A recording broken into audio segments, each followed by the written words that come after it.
जय Hind everyone. S set की बच्चों मंडे से क्लास स्टार्ट होनी थी आपकी पॉलिटी की। तो पॉलिटी की क्लास आज से आपकी स्टार्ट हो चुकी है। ये हमारी पहली वीडियो है जिसके अंदर आज हम पढ़ेंगे historical background of Indian constitution. देखो यार, थोड़ी सी आज तबीयत नासाज है, थोड़ा यार जुकाम हुआ हुआ है, तो थोड़ा मैनेज कर लेना अगर आवाज़ तुमको अजीब लगे। बट हम जो कंटेंट है, कंटेंट में कोई कॉम्प्रोमाइज़ नहीं होने वाला। तो स्टार्ट करते हैं अपने हिस्टोरिकल बैकग्राउंड से। ये तो आप सभी को पता होगा कि अंग्रेजों ने नियरली 200 साल इंडिया पे राज किया है। अब बच्चे, जो ब्रिटिशर्स का जो इन्वेशन स्टार्ट हुआ था, जो असल में जो कंट्रोल लेना उन्होंने स्टार्ट किया था, वो 1757 बच्चे बैटल ऑफ प्लासी के बाद स्टार्ट हो गया था।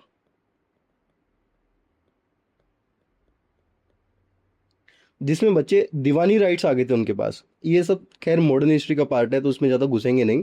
बट जो फॉर्मली जो स्टार्ट हुआ था रूल, वो रेगुलेटिंग एक्ट के बाद कंपनी ने रिकॉग्नाइज किया था कि हाँ, वो एक्चुअल में यहाँ के एडमिनिस्ट्रेटिव राइट्स रखते हैं या फिर एडमिनिस्ट्रेशन का कंट्रोल करते हैं यहाँ पे।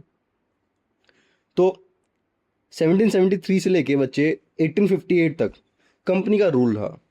अब बच्चे, जब मैं कंपनी की बात कर रहा हूँ तो कंपनी है बच्चे ईस्ट इंडिया कंपनी। इसके पास बच्चे इंडिया के अंदर ट्रेड मोनोपोली थी। मतलब ब्रिटिश की एक लौती ऐसी कंपनी थी ब्रिटेन की जो इंडिया के अंदर ट्रेड कर सकती थी। बच्चे, इवन ये आगे तुमको ये कंटेक्स्ट याद रखना है, तुमको आगे जब चार्टर्ड एक्ट पढ़ाऊंगा उसमें तुमको समझाऊंगा। तो बच्चे, east India company trade monopoly रखती थी इंडिया में। दूसरा बच्चे, 1857 में एक फेमस रिवोल्ट हुई बच्चे, द रिवोल्ट ऑफ 1857। इसके बाद बच्चे ब्रिटिशर्स की पूरी नींव हिल गई थी। अगेन बच्चे, ये मॉडर्न हिस्ट्री का पार्ट है इसलिए हम इसको यहाँ पे नहीं पढ़ेंगे, बट फिर भी थोड़ा सा कंसेप्चुअल तुमको जो जानकारी है वो होनी ज़रूरी है। फिर बच्चे, जब अंग्रेजों को लगा कि नहीं, ऐसे तो नहीं चलेगा, इंडिया के लोग बहुत रिवोल्ट कर रहे हैं, तो बच्चे जो ब्रिटिश पार्लियामेंट था, जो वहाँ की क्वीन थी, उसका बच्चे रूल स्टार्ट हुआ 1858 से लेकर 1947 तक। तो जब भी हिस्टोरिकल बैकग्राउंड की बात करेंगे तो ये सब आपको याद रखना है। अब बच्चे, कंपनी रूल के अंदर काफ़ी सारे एक्ट्स आए और क्राउन रूल के अंदर भी काफ़ी सारे एक्ट्स आए। तो इन्हीं एक्ट्स को हम, जो हमारे कॉन्स्टिट्यूशन की तरफ ले जाता है बच्चे, यही फाउंडेशन है, यही एक्ट्स इनकी फाउंडेशन है जिससे हमारा कॉन्स्टिट्यूशन आज बना है। इवन जो गवर्नमेंट ऑफ इंडिया एक्ट 1935 है, उसको तो मतलब उसी के ऊपर हमारा पूरा कॉन्स्टिट्यूशन बेस्ड है, मोस्ट ऑफ द कॉन्स्टिट्यूशन। तो बेटे स्टार्ट करते हैं। पहला एक्ट है यार, रेगुलेटिंग एक्ट। 1773 में आया था, उसको हमेशा याद रखेंगे। और इम्पॉर्टेंट इसलिए है बच्चे, इसने गवर्नर ऑफ बंगाल को, बच्चे जब अंग्रेज थे तो बंगाल में ज़्यादा उनका ट्रेड वहीं से होता था ज़्यादा, तो वहाँ पे जो उनका हेड पोस्ट थी उसे गवर्नर ऑफ बंगाल कहते थे बच्चे। इसको बच्चे बदल के गवर्नर जनरल ऑफ बंगाल कर दिया गया। और पहले ऐसे गवर्नर जनरल ऑफ बंगाल कौन थे? वॉरेन हेस्लिंग। ये तीन फैक्ट तो तुमको याद ही होने चाहिए कि रेगुलेटिंग एक्ट से क्या हुआ। सेकंड बच्चे, एक एग्जीक्यूटिव काउंसिल बनाई गई 4 बंदों की, उसको असिस्ट करने के लिए, उसके एडमिनिस्ट्रेटिव काम में असिस्ट करने के लिए। नेक्स्ट बच्चे, इंपॉर्टेंट, सुप्रीम कोर्ट कैलकट्टा में स्टेब्लिश हुआ बच्चे 1774 से। देखो, रेगुलेटिंग एक्ट तो 1773 में ही आ गया था, सुप्रीम कोर्ट बनने का आदेश तो 1773 में ही आ गया था बच्चे, बट जो इस्टेब्लिश हुआ वो 1774 में हुआ। और बच्चे, सबसे इंपॉर्टेंट पॉइंट है इसका, ब्रिटिशर्स को लगा, बच्चे जो ब्रिटिश पार्लियामेंट थी वो कंट्रोल करना चाहती थी ईस्ट इंडिया कंपनी में, कि जो उसके यहाँ पे एडमिनिस्ट्रेटिव फंक्शंस है बहुत ज़्यादा फैलाव कर रहे हैं वो, तो उसको थोड़ा सा कंट्रोल में लाना चाहती थी। यहाँ पे ईस्ट इंडिया कंपनी के जो भी लोग थे वो ब्राइम मांगते थे, गिफ्ट्स मांगते थे लोगों से, प्राइवेट ट्रेड करते थे। तो इसी को प्रोहिबिट कर दिया था रेगुलेटिंग एक्ट 1773 ने, कि अब जो कंपनी के बंदे हैं, कंपनी के मेंबर हैं, वो कोई भी प्राइवेट ट्रेड नहीं कर सकते, ब्राइवरी नहीं ले सकते, और बच्चे कोई भी गिफ्ट नहीं ले सकते। तो बच्चे इसको याद रखेंगे क्यों आया था। सबसे पहले तो ये इसलिए आया था बच्चे कि थोड़े से ईस्ट इंडिया कंपनी के अफेयर्स को कंट्रोल करना चाहता था ब्रिटिश पार्लियामेंट। नेक्स्ट, 1784 का पिट्स इंडिया एक्ट। देखो यार, जब जब रेगुलेटिंग एक्ट आया तो उसके अंदर कुछ डिफेक्ट्स थे, है ना। तो उसी के इफेक्ट्स को दूर करने के लिए बच्चे, ब्रिटिश को थोड़ा सा और कंट्रोल देने के लिए इंडिया के एडमिनिस्ट्रेशन के ऊपर पिट्स इंडिया एक्ट आया 1784 का। इसमें बच्चे डिस्टिंग्विश कर दिया था कंपनी के, जो ईस्ट इंडिया कंपनी थी, उसके पॉलिटिकल अफेयर्स और बच्चे उसके कमर्शियल अफेयर्स को। जैसे कि दो कोर्ट बने बच्चे, तो ड्यूअल सिस्टम और कोर्ट किस में आया बच्चे? 1784 के पिट्स इंडिया एक्ट में। एक बच्चे बना बोर्ड ऑफ कंट्रोल, जो बच्चे पॉलिटिकल अफेयर को सुपरवाइज करता था ईस्ट इंडिया कंपनी के। और बच्चे एक कोर्ट ऑफ डायरेक्टर बना, जो कमर्शियल अफेयर को हैंडल करता था। इसको इतना ही पढ़ने की जरूरत है, तुम्हारा कोई भी वनडे एग्जाम है उसके लिए मोर देन इनफ है। नेक्स्ट बच्चे अब स्टार्ट होते हैं चार्टर एक्ट। अब देखो ध्यान रखना, चार्टर एक्ट जो पहला आया वो 1813 में आया। उसके बाद बच्चे हर 20 साल के इंटरवल के बाद आएगा। जैसे अब 20 साल जोड़ोगे इसके अंदर, तो 1833 में आएगा वो चार्टर एक्ट, और बच्चे एक आएगा 1853 में। तो 3 चार्टर एक्ट आए थे बच्चे, है ना। तो 1813 का जो चार्टर एक्ट था वो बच्चे ईस्ट इंडिया कंपनी की मोनोपोली एंड करने आया था फ्री ट्रेड पे। देखो मैंने तुम्हें स्टार्टिंग में बताया था कि ईस्ट इंडिया कंपनी के पास मोनोपोली थी इंडिया में ट्रेड करने की। ब्रिटिश पार्लियामेंट की कोई और कंपनी इंडिया में ट्रेड नहीं, मतलब ब्रिटिशर्स की कोई और कंपनी इंडिया में ट्रेड नहीं कर सकती थी। तो ईस्ट इंडिया कंपनी की ये जो मोनोपोली थी, अब वहाँ पे ब्रिटेन में क्या हुआ बच्चे, जो बाकी कंपनी के मालिक थे, जो बाकी कंपनीज थी, वो कहने लगी ये क्या है यार, ग्लोबल मार्केट है, इंडिया को हमें भी इंडिया के अंदर ट्रेड करना है, इंडिया से ट्रेड करना है, इंडिया से चीज़ें मंगवानी है या इंडिया में चीज़ें बेचनी है, इंडिया से मतलब हमको चाहिए कि हम इंडिया में जाके ट्रेड करें। तो बच्चे ब्रिटिशर्स को ने इसको रिकॉग्नाइज किया और बच्चे ट्रेड मोनोपोली एंड कर दी थी बेटे। ईस्ट इंडिया कंपनी की ट्रेड मोनोपोली थी ना हर चीज़ पे, उसको एंड कर दिया था कि आप अब से सिर्फ चाइना के साथ टी और ओपियम, बच्चे अफीम, ओपियम मतलब अफीम, ओपियम का ट्रेड कर सकते थे। इसके ऊपर तो अभी भी इनकी मोनोपोली थी। और बच्चे क्रिश्चियन मिशनरीज, जो बच्चे जो क्रिश्चियन धर्म को फैलाने के लिए ये इंडिया आए, बताने के लिए कि इनका धर्म कितना महान है। नेक्स्ट बच्चे 1 लाख रुपए का एजुकेशनल ग्रांट दिया, जिससे इंडिया के अंदर एजुकेशन का स्तर बढ़ सके। तो याद रखेंगे चार्टर एक्ट ऑफ 1813 बहुत इंपॉर्टेंट है। ट्रेड मोनोपोली पूछ लेगा बच्चे, ट्रेड मोनोपोली किस एक्ट से खत्म हुई थी? तो चार्टर एक्ट ऑफ 1813। नेक्स्ट बेटा चार्टर एक्ट ऑफ 1833। देखो ये जो मतलब एक बहुत ज़्यादा सेंट्रलाइजेशन चाहिए था ब्रिटिश को इंडिया के अंदर। अब देखो यार क्या हुआ, जब ईस्ट इंडिया कंपनी के अफेयर्स, पॉलिटिकल अफेयर काफ़ी ज़्यादा बड़े थे, तो ब्रिटिश को लगा कि एक कंपनी पूरे देश को चला रही है, तो क्यों ना इंडिया को हम अपने कंट्रोल में ले लें। अब ये तो अंग्रेजों की सालों की आदत ही थी कि जहाँ भी जाते थे अपनी कॉलोनी बना देते थे। तो इन्होंने सोचा कि इंडिया को भी क्यों ना कॉलोनी बनाया जाए, कॉलोनाइज किया जाए और वहाँ के रिसोर्सेज को एक्सप्लॉइट करा जाए, जो कि इन्होंने काफ़ी अच्छे से बच्चे करा भी।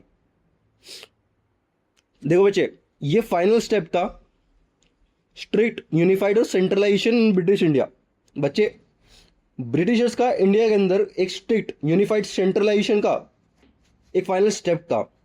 इसमें बच्चे गवर्नर जनरल ऑफ बंगाल को गवर्नर जनरल ऑफ इंडिया बना दिया गया। देखो पहले बंगाल की बात हो रही थी बच्चे, अब डायरेक्ट इंडिया की बात होने लगी। और पहले ऐसे गवर्नर जनरल ऑफ इंडिया कौन थे? Lord William Bentinck. बच्चे कौन थे? Lord William Bentinck. इनको याद रखना, क्वेश्चन आ जाएगा बच्चे कि चार्टर एक्ट 1833 से गवर्नर जनरल ऑफ बंगाल को क्या बनाया गया बच्चे? Viceroy of India, governor general of India, या फिर गवर्नर जनरल ऑफ बंगाल, या फिर गवर्नर ऑफ बंगाल। पूछ लेगा बच्चे, तो याद रखना इसको। और पहले कौन थे बच्चे? Lord William Bentinck. बच्चे इसने ईस्ट इंडिया कंपनी के सारे कमर्शियल एक्टिविटी को खत्म कर देता। बच्चे कमर्शियल एक्टिविटी मतलब और भी लोग, और भी कंपनीज ब्रिटेन की ट्रेड कर सकती थी इंडिया में। और बच्चे east India company purely administrative बन गई, मतलब यही यहाँ के रूल कानून बनाने लग गई। बच्चे नेक्स्ट एक सेंट्रलाइज्ड लेजिस्लेटिव सिस्टम बना इंडिया में, लॉ बनाने का। लेजिस्लेटिव सिस्टम मतलब बच्चे लॉ बनाता है इंडिया के अंदर। जैसे ब्रिटिश पार्लियामेंट से कुछ लॉ आते थे वो इंडिया में इंप्लीमेंट होते थे, इंडिया के लिए लॉ आते थे बच्चे। और बेटा याद रखना ओपन कंपटीशन इंट्रोड्यूस हुआ था चार्टर एक्ट ऑफ 1833 में, बट बच्चे फेल हो गया था, बच्चे फेल हो गया था। ठीक है। नेक्स्ट बेटा लास्ट चार्टर एक्ट, ये था बच्चे 1853 का चार्टर एक्ट। इस एक्ट के थ्रू, इस चार्टर एक्ट के थ्रू ब्रिटिशर्स ने बच्चे पूरा मन बना लेता इंडिया को टेक ओवर करने का। गवर्नर जनरल की काउंसिल को बच्चे दो फंक्शन में तोड़ा गया। एक तो बच्चे उसके लेजिस्लेटिव फंक्शन और एक एग्जीक्यूटिव फंक्शन। एक जो बच्चे लॉ बनाएगा और एक बच्चे जो इंप्लीमेंट करेगा। ठीक है बच्चे। और बेटे finally open competition civil services के लिए बच्चे इंट्रोड्यूस हो गया था इससे, और बच्चे पास भी हो गया था इसमें, मतलब ओपन कंपटीशन आ गया था। तो अगर पूछे बच्चे कि फेल कहाँ पे हुआ था, तो चार्टर एक्ट ऑफ 1833 में, और बच्चे पास किस में हुआ था ओपन कंपटीशन, वो 1853 में। ठीक है। और बच्चे कुछ नए मेंबर जुड़ गए थे लेजिस्लेटिव काउंसिल में। नेक्स्ट बच्चे थोड़ा ये देखो, वैसे मैंने अभी तुमको पढ़ाया नहीं 1858 का एक्ट, पर देख लो। गवर्नर ऑफ बंगाल बन गया बच्चे गवर्नर जनरल ऑफ बंगाल, और पहला बच्चे वॉरेन हेस्लिंग। किससे बना था बच्चे? रेगुलेटिंग एक्ट से। फिर बेटे चार्टर एक्ट 1833 से गवर्नर जनरल ऑफ बंगाल बन गया गवर्नर जनरल ऑफ इंडिया। पहला कौन था? Lord William Bentinck.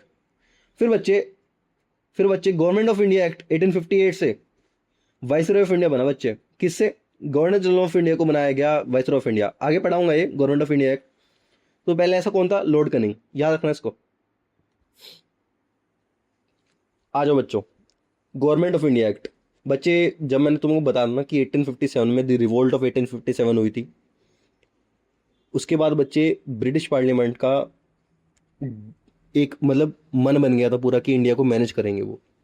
तो बच्चे the revolt of 1857, after the revolt of 1857 British crown ने डिसाइड किया कि बच्चे डायरेक्टली करेंगे वो मैनेज इंडिया को। अब मतलब कोई कंपनी के थ्रू मैनेज नहीं करेंगे, डायरेक्ट मैनेज करेंगे, लो बन के आएंगे ब्रिटेन से। बेटा इसके अंदर जो रूल ईस्ट इंडिया कंपनी से बच्चे ब्रिटिश क्राउन को ट्रांसफर हो गया था, और कंपनी का रूल एंडेड हो गया था बच्चे, एंड हो गया था। तो कोई अगर पूछे कि बच्चे किस एक्ट से कंपनी का रूल बिल्कुल एंड हो गया था, तो बच्चे वो गवर्नमेंट ऑफ इंडिया एक्ट 1858 से हुआ था। और बच्चे इसके अंदर गवर्नर जनरल ऑफ, और बच्चे जो इसमें गवर्नर जनरल ऑफ इंडिया था उसको वाइसरॉय ऑफ इंडिया बना देता, वाइसरॉय ऑफ इंडिया। ऊपर ही पढ़ा था मैंने, देखो यहाँ पे कि जो तुम्हारा लॉर्ड कनिंग था उसको 1858 से गवर्नमेंट ऑफ इंडिया एक्ट से गवर्नर जनरल ऑफ इंडिया से वाइसरॉय ऑफ इंडिया बना दिया। तो बच्चे वाइसरॉय की पोस्ट कौन से एक्ट से आई? 1858 के गवर्नमेंट ऑफ इंडिया एक्ट से। और बच्चे नेक्स्ट बच्चे एक office of secretary of state बना, और बच्चे इसके अंदर 15 मेंबर थे, 15। और बच्चे इसको याद रखना, एक वन लाइन समरी तुमको दे देता हूं। ईस्ट इंडिया कंपनी का अबॉलिश हो गया था बच्चे, इनका रूल खत्म हो गया था, और क्राउन ने टेक ओवर कर दिया था। बच्चे वाइसरॉय बन गए थे इसके अंदर, इस एक्ट से वाइसरॉय की पोस्ट आई थी। याद रखेंगे इस चीज को। नेक्स्ट बेटा इंपॉर्टेंट, देखो यार ब्रिटिशर्स कितने कमीने थे ये तो हमको पता ही था। उन्होंने इतने दिनों तक इंडिया पे कैसे राज कर लिया बच्चे, इतने सालों तक। डिवाइड एंड रूल से बच्चे। तो डिवाइड एंड रूल जब भी तुम्हारे दिमाग में आए तो तुम्हारे दिमाग में आना चाहिए इंडियन काउंसिल एक्ट ऑफ 1909, जिसको बच्चे मोर्लिमेंटो रिफॉर्म्स भी बोलते हैं, मोर्लिमेंटो रिफॉर्म्स। कभी भी अगर तुमको पेपर में दिखेगा बच्चे, यही दिखेगा तुमको, मोर्लिमेंटो रिफॉर्म के नाम से। इसमें बच्चे इंपॉर्टेंट 2 इलेक्टोरेट कर दिए थे बच्चे, मतलब मुस्लिम के वोट अलग और जनरल, जैसे कि सिख ईसाई जो भी बच्चे हिंदू, इन सब के वोट जनरल में आ गए थे, और बच्चे मुस्लिम्स के वोट अलग हो गए थे। तो बच्चे यहाँ पे डिवाइड एंड रूल हो गया था बच्चे। डिवाइड एंड रूल स्ट्रेटेजी को इंप्लीमेंट करने के लिए ये आया था। जैसे बच्चे देखो, इंडिया में कॉन्स्टिट्यूशन की मांग उठी कि कॉन्स्टिट्यूएंट असेंबली बनाओ, कॉन्स्टिट्यूशन की मांग उठी। तो बच्चे इंडिया ने जब रिप्रेजेंटेशन मांगा ब्रिटिश से, तो ब्रिटिश ने डिवाइड एंड रूल स्ट्रेटेजी खेल दी कि मुस्लिम के वोट की अलग वैल्यू बच्चे और जनरल का वोट अलग। और बच्चे इसके अंदर इंडियंस मेंबर्स, बच्चे इसके अंदर इंडियन मेंबर्स हो गए थे किसके? लेजिस्लेटिव काउंसिल के। पहले लेजिस्लेटिव काउंसिल में बच्चे सिर्फ ब्रिटिशर्स थे, पर इस एक्ट से बच्चे 1909 के मोर्लिमेंटो रिफॉर्म से पहले तो सेपरेट इलेक्टोरेट हुआ बच्चे, और फिर लेजिस्लेटिव काउंसिल के अंदर बच्चे इंडियंस अलाउ हो गए। नेक्स्ट बच्चे इंपॉर्टेंट, अगेन इंपॉर्टेंट बच्चे 1919 का बच्चे 1919 का गवर्नमेंट ऑफ इंडिया एक्ट, जिसको हम मोंटेगो कैम्सफोर्ड रिफॉर्म भी बोलते हैं। वर्ल्ड वॉर वन में जो ब्रिटिशर्स का साथ दिया इंडिया ने, उसके रिवॉर्ड के तौर पे बच्चे ब्रिटिशर्स ने प्रॉमिस किया था रिस्पॉन्सिबल गवर्नमेंट का, तो बच्चे उसी के तहत डायरकी प्रोविंसेस में आई, डायरकी आई बच्चे, और 2 सब्जेक्ट बने बच्चे, एक प्रोविंस को 2 सब्जेक्ट में ट्रांसफर कर दिया। एक तो उसके ट्रांसफर सब्जेक्ट बच्चे जो हैंडल्ड बाय मिनिस्टर्स होते थे, जो मिनिस्टर होते थे इंडियन बच्चे, उस प्रोविंस के रूलर्स, किंग्स। तो एजुकेशन, हेल्थ और लोकल सेल्फ गवर्नमेंट, देख रहे हो कितने हरामी थे ये लोग। जो लॉ एंड ऑर्डर था, फाइनेंस था और इरिगेशन था, ये सब अपने ही हाथ में रखा। इसमें खाली ब्रिटिशर्स ही लॉ बना सकते थे, और इनको रिजर्व सब्जेक्ट, मतलब जो गवर्नर, उनका गवर्नर हैंडल करता था अलग अलग प्रोविंस का, समझ रहे हो। तो शुरू से हरामी थे बेटे। नेक्स्ट, डायरेक्ट इलेक्शन इसके अंदर इंट्रोड्यूस हुए थे बच्चे। इंडियंस डायरेक्ट वोट डाल पा रहे थे, अपने अपने रिप्रेजेंटेटिव्स को चुन पा रहे थे बेटे। नेक्स्ट, डायरेक्ट इलेक्शन इंट्रोड्यूस हुए थे इसके अंदर, डायरेक्ट इलेक्शन याद रखना। और बच्चे लेजिस्लेटिव काउंसिल में इंडियंस की स्ट्रेंथ बढ़ गई थी, इससे एक्सपेंड हो गई थी बच्चे लेजिस्लेटिव काउंसिल। तो बच्चे डायरकी किससे आई? 1919 के गवर्नमेंट ऑफ इंडिया एक्ट से, जिसको मोंटेग्यू क्लेम्सफोर्ड रिफॉर्म्स भी बोलते हैं। नेक्स्ट बेटा, last but not the least, government of India act 1935। ऐसे ऐसे क्रिटिसिजम्स हुए हैं बच्चे कि कार्बन कॉपी है तो गवर्नमेंट ऑफ इंडिया एक्ट 1935 की। इसके अंदर बच्चे प्रोविंशियल ऑटोनॉमी आ गई थी बच्चे, प्रोविंसेस ऑटोनॉमी मिल गई थी उनको, ऑल इंडिया फेडरेशन बन गई थी, बट बच्चे इंप्लीमेंट नहीं हुई थी। बन तो गई थी पर इंप्लीमेंट नहीं हुई थी। और फेडरल कोर्ट बच्चे इसी एक्ट से स्टैब्लिश हुई थी। तो पूछ ले अगर गवर्नमेंट ऑफ इंडिया एक्ट से क्या क्या स्टैब्लिश हुआ, तो बच्चे फेडरल कोर्ट स्टैब्लिश हुई थी, प्रोविंशियल ऑटोनॉमी आ गई थी, डायरेक्टली एंड हो गई थी बच्चे। और बेटा ये याद रखना इस पॉइंट को, सबसे important point, largest constitutional reform था इंडिपेंडेंस से पहले। और बच्चे कॉन्स्टिट्यूशन के अंदर इसके काफी ज्यादा प्रोविजंस, फेडरल कोर्ट जैसे प्रोविजंस यहीं से आए हैं बच्चे। एंड लास्ट, ये थोड़ा तुम्हारे याद करने के लिए बच्चे, इनको याद रखना, मोंटेग्यू मिंटो रिफॉर्म बच्चे, इंडियन काउंसिल एक्ट 1909, जो गवर्नमेंट ऑफ इंडिया एक्ट 1909 भी बोलता है, मॉडली मिंटो रिफॉर्म्स भी बोलते हैं बच्चे। कॉम्युनल रिप्रेजेंटेशन आया था इससे, मुस्लिम के वोट अलग और जनरल के वोट अलग। फिर बच्चे डायरकी किससे आई थी? Montagu Chelmsford reform, government of India act 1919 से। 1935 से बच्चे प्रोविंशियल ऑटोनॉमी मिल गई थी और डायरकी एंड हो गई थी। अब बेटा ये तो मान ली, पहले गवर्नर जनरल ऑफ बंगाल कौन था बताओ बच्चे? Warren Hastings. First governor general of India बेटे विलियम बेंटिक। और बेटे वाइसरॉय लॉर्ड कनिंग। और बच्चे रूल किसने एंड किया था? कंपनी का रूल किसने एंड किया था बच्चे? जल्दी बताओ, बताओ जल्दी बेटे, याद करो, मैंने तुमको पढ़ाया था 1858 का गवर्नमेंट ऑफ इंडिया एक्ट, याद करो। ये देखो पढ़ा था बेटे, यहाँ पे बताया था बेटे कंपनी की ईआईसी एबोलिश हो गई थी, रूल खत्म हो गया था। तो same government of India act 1858 से कंपनी का रूल खत्म हो गया था। डायरकी किससे आई थी बच्चे? डायरकी 1919 के उससे। और फेडरल कोर्ट किससे स्टैब्लिश हुआ था बच्चे? 1935 के गवर्नमेंट ऑफ इंडिया एक्ट से। तो बच्चों ये थी आज की वीडियो तुम्हारे हिस्टोरिकल बैकग्राउंड पे। एंड इसको देखने के बाद मेरे को नहीं लगता तुमको कुछ भी पढ़ने की जरूरत है हिस्टोरिकल बैकग्राउंड से रिलेटेड। ये तो खैर इसमें थोड़ा पार्ट हमारा मॉडर्न हिस्ट्री का भी था, जो भी मैंने तुमको पढ़ाया नहीं, क्योंकि वो तुम्हारे मॉडर्न हिस्ट्री के जब भी हम सिलेबस करेंगे, जब हम उसको कवर करेंगे। बट बाकी इसमें तुम्हारी ऑलमोस्ट हर चीज़ कवर्ड है, जो कि तुम्हारे एग्जाम पॉइंट ऑफ व्यू से काफ़ी इंपॉर्टेंट है। तो इस वीडियो को एक बार देखो, 2 बार देखो, इस पर अच्छे अच्छे नोट्स बनाओ अपने, और थोड़े इसके ऊपर PYQ करो। बाकी अगर ये तुमको नोट्स चाहिए, ये मैं आपको अपने टेलीग्राम चैनल में प्रोवाइड करा दूंगा, जो कि आपको डिस्क्रिप्शन में इसका लिंक मिल जाएगा। तो वहाँ से जाके इनको देखना, और बच्चे अपनी प्रिपरेशन ऑन द पॉइंट रखना। नेक्स्ट क्लास आपको मिलेगी फ्राइडे को बच्चे, तब तक के लिए जय हिंद, मिलते हैं नेक्स्ट वीडियो में।